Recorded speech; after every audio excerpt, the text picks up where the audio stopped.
Hi, I'm Richard from Drive Green, and today we're going to be taking a look at the new 50 kilowatt Renault Zoe. The Renault Zoe's been a long-term EV bestseller, and I'd like to share my thoughts and experience about this latest model to help you decide whether it might be the right electric car for you.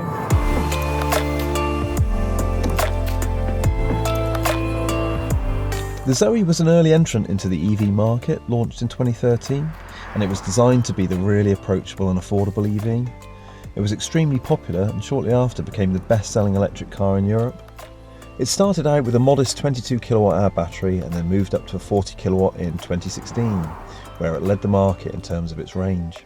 Today we're looking at the latest model, which comes equipped with a bigger 50 kilowatt-hour battery, as well as a host of other improvements.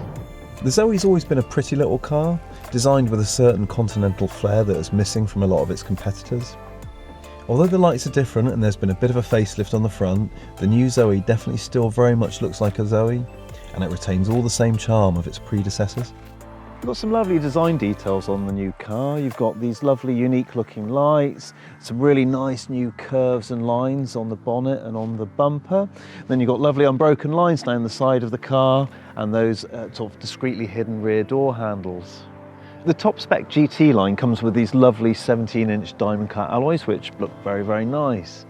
Then the mid-spec Iconic comes with 16-inch alloys, which is still very nice and modern looking in a kind of dainty sort of way.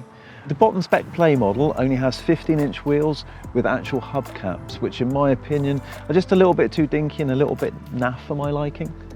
It also has a surprisingly big boot for such a compact little car. Thanks to the boot, it's quite practical in a day-to-day usability sense, but the car's also very compact and perfectly suited to around town city driving. Although the changes to the exterior of the Zoe have been fairly minor, there have been some bigger changes to the car's interior.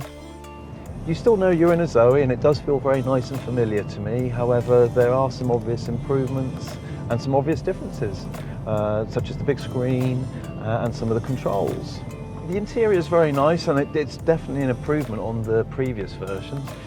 You know, it's not a premium car, but then it's not trying to be, but actually, do you know what, it looks nice and it feels quite well put together and of a certain quality. There are still some nice new quality touches. This new steering wheel's very nice, the gear selector's good, the touchscreen for the infotainment system's also very nice indeed.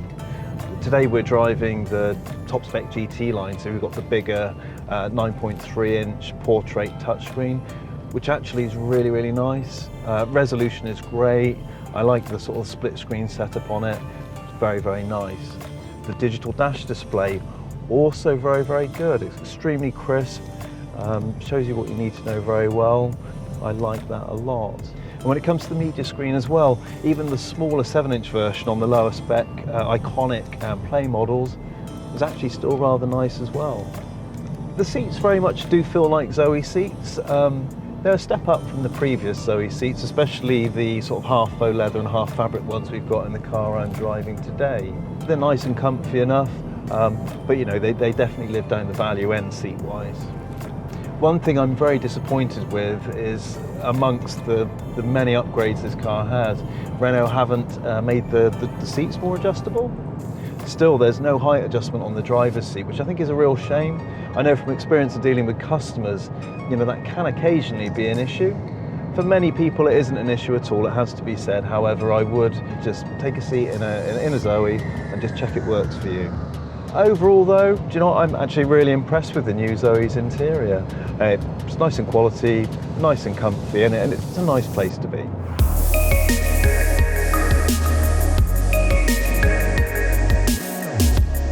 The Zoe's actually very nice to drive. It's not pretending to be anything it isn't, other than a nice functional car that you just want to jump in and drive. There's plenty of acceleration and it handles and corners very, very well.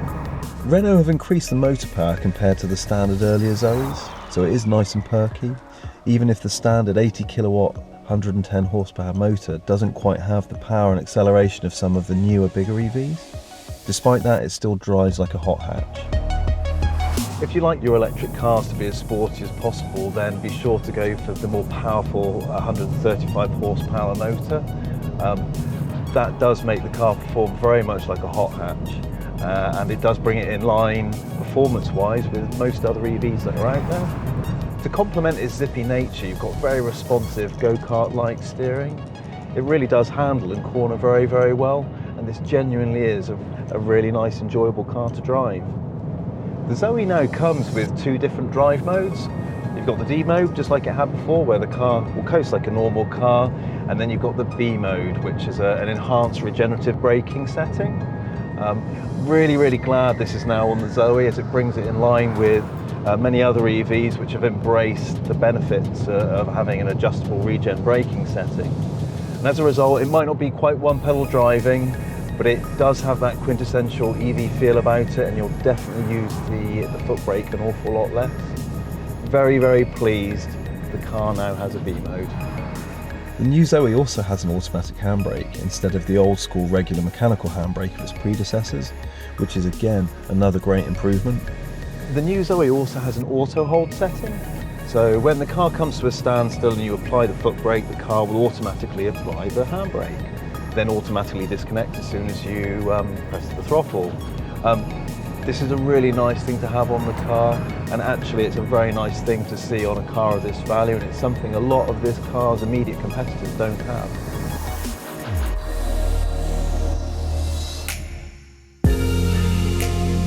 The Zoe is actually quite an adequately equipped car as standard, as well as the electronic handbrake and the auto hold and the adjustable regen settings.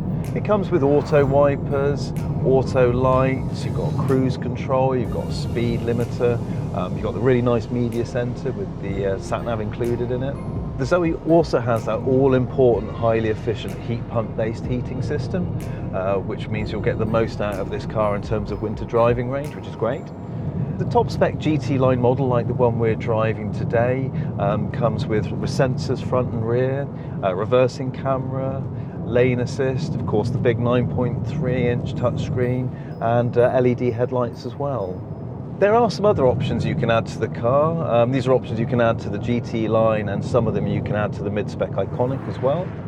Among them is the Bose sound system, which you can spec on the GT line.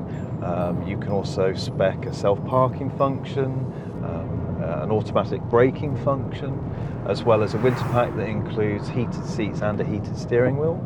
The bottom spec Play model doesn't come with the option of the half fabric, half faux leather seats, which you can spec on either the GT line or the Iconic. It also doesn't come with alloys. It comes with those 15-inch hubcaps.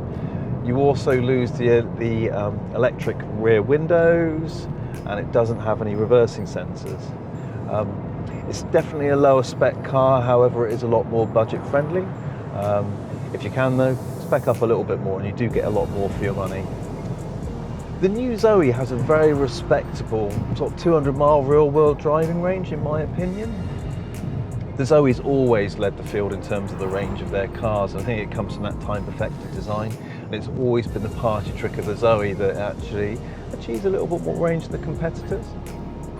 Most of the other 50 kilowatt battery competitors at the moment I pitch more at around about sort of 170 miles of range, so you're definitely looking at about an extra sort of 10% range, I think, in the Zoe.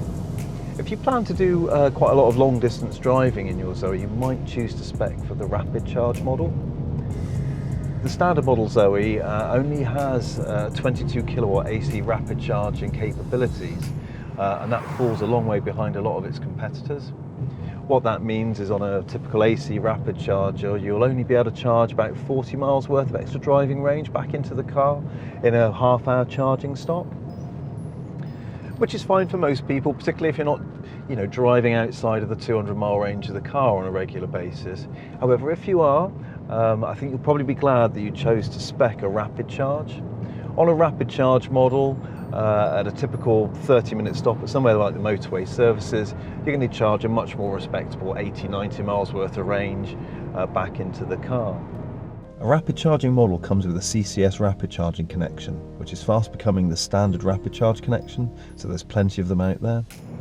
With the earlier models of Zoes, it was possible to buy the car with a battery lease on it. What that meant was you'd be able to buy the car, but you'd pay a regular and ongoing monthly rental charge to have a permanently warranted battery.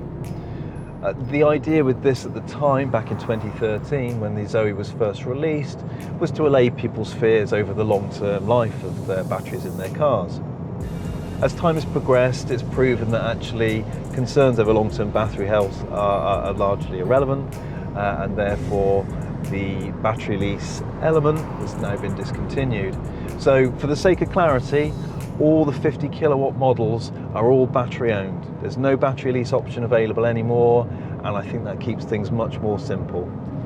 The Zoe really is a great little EV, and it's packed full of personality. It drives nice, it handles well, the equipment level's good, it's very stylish, and it also has a very, very good driving range, especially for the price. It's definitely a very good value car. And if you're looking for a compact, long-range EV to fall in love with, then I think the Renault Zoe definitely could be the car for you. I hope this video has been useful in helping you learn a little bit more about the new 50 kilowatt Renault Zoe. If you'd like to find out more or arrange a test drive, please do get in touch. Thanks ever so much for watching, and please be sure to check out our other EV review videos.